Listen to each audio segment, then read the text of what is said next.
বিসমিল্লাহ। আজকে আমি সয়াবিনে চিলি বানাবো। সয়াবিনকে আমি লবণ আর গরম জলে ফুটিয়ে একদম ভালো করে আমি এটাকে সিদ্ধ করে নিয়েছি। জলটা খুব ঝরিয়ে নিয়েছি। এখানে লাগবে আদা কুচি, রসুন কুচি, এখানে আদা রসুন বাটা লাগবে আমার, আর কর্নফ্লাওয়ার লাগবে, আর লঙ্কা, পিসা লঙ্কা লাগবে আমার, আর লবণ লাগবে।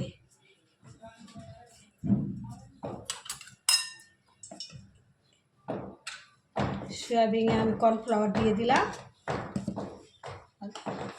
লবণ স্বাদ মতো দিবে,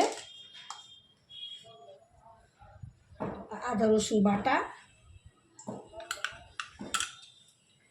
লঙ্কা গুঁড়ো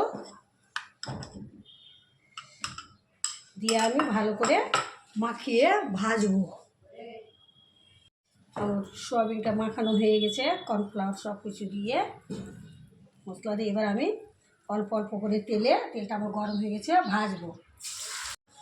সয়াবিনটা যখন দিবেন তেলে তখন আস্তে আস্তে নড়বেন, নাহলে কিন্তু কর্নফ্লাওয়ারটা লাগানোটা ওটা ঝরে যাবে। দেওয়ার কিছুক্ষণ পরে নাড়বেন। এবার আমি ভাজছি এরকম করে।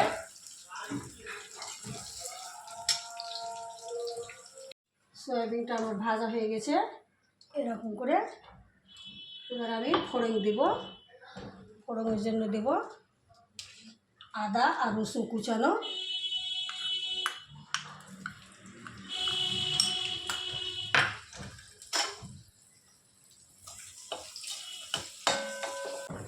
আদা রসুনটা আমার ভাজা হয়ে গেছে।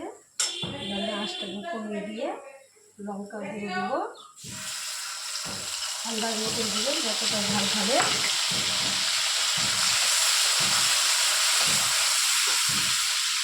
টমেটো সস,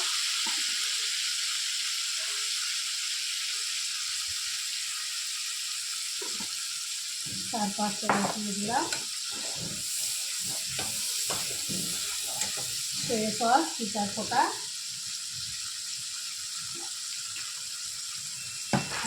চিনি আমাদের দিতে হবে 2 চামচের মতো।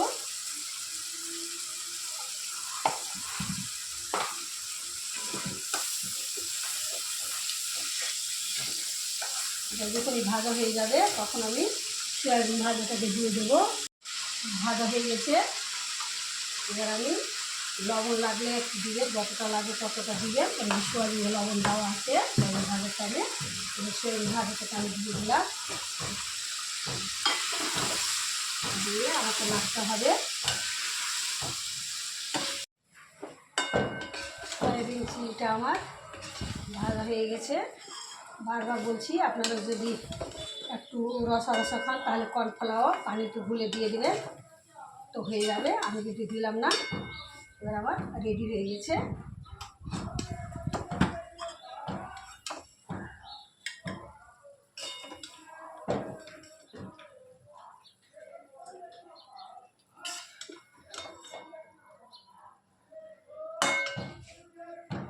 একদম রেডি হয়ে গেছে সয়াবিন।